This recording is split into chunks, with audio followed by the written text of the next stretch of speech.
Hi hello നമസ്കാരം.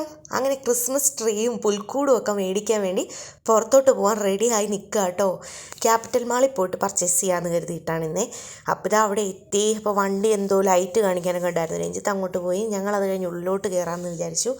അങ്ങനെ പതിയെ കയറി. അപ്പോൾ ഫസ്റ്റ് തന്നെ രഞ്ജിത്തിൻ്റെ ഫ്രണ്ടിൻ്റെ കൊച്ചിനെ കാണാൻ പോകണം. അപ്പോൾ അതിന് വേണ്ടിയിട്ട് ഉടുപ്പെടുക്കാമെന്ന് വിചാരിച്ചു. അപ്പോൾ ഡ്രസ്സ് എടുക്കാൻ വേണ്ടി പോയി ഡ്രസ്സൊക്കെ മേടിച്ചു.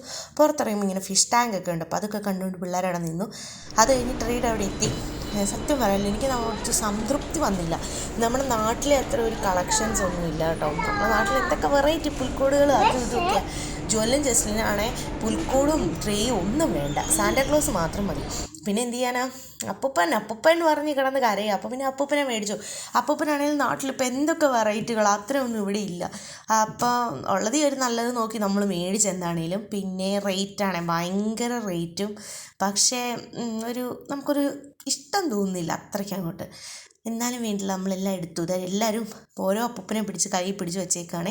പണ്ടൊക്കെ കുട്ടിക്കാലത്ത് പുല്ല് ഒരു പ്രത്യേകതരം പുല്ല് കിട്ടും പുൽക്കൂട് ഉണ്ടാക്കാൻ വേണ്ടി. ആ സമയത്ത് മാത്രമേ ഈ പുല്ലുണ്ടാവുള്ളേ.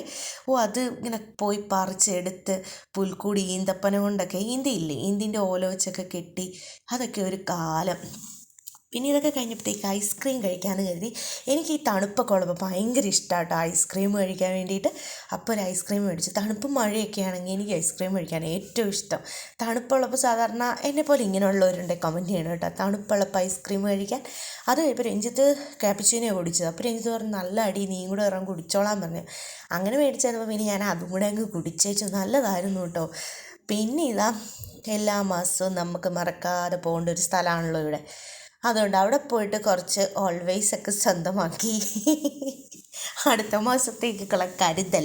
പിന്നെ കുറച്ച് ലുലുവിൻ്റെ അകത്ത് പോയിട്ട് കുറച്ച് എന്താ പറയുക വാൾനട്ടും പിന്നെ ലിപ്സും അങ്ങനെ കുറച്ച് സാധനങ്ങളൊക്കെ തീർന്നായിരുന്നു. എല്ലാം മേടിച്ച് ഇതാ ഈ ഒരു ട്രോളി നിറച്ചോ. ആവശ്യത്തിനുള്ള സാധനങ്ങളെല്ലാം ഒരു ആഴ്ചത്തേക്കുള്ളതൊക്കെ പർച്ചേസിങ് കഴിഞ്ഞ് അങ്ങനെ ജസ്ലിൻ മടുത്തു കേട്ടോ.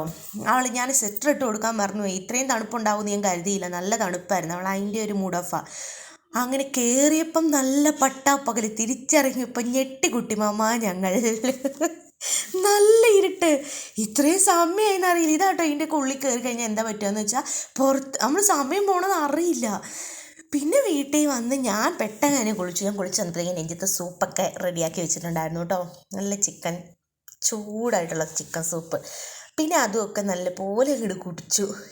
ഇനി ഒന്ന് കിടന്നുറങ്ങിയാൽ മതിയെന്നേ ഉള്ളൂ, അത്രയ്ക്ക് ക്ഷീണമായി. അപ്പോൾ അത്രയേ ഉള്ളൂ. Tata bye, see U.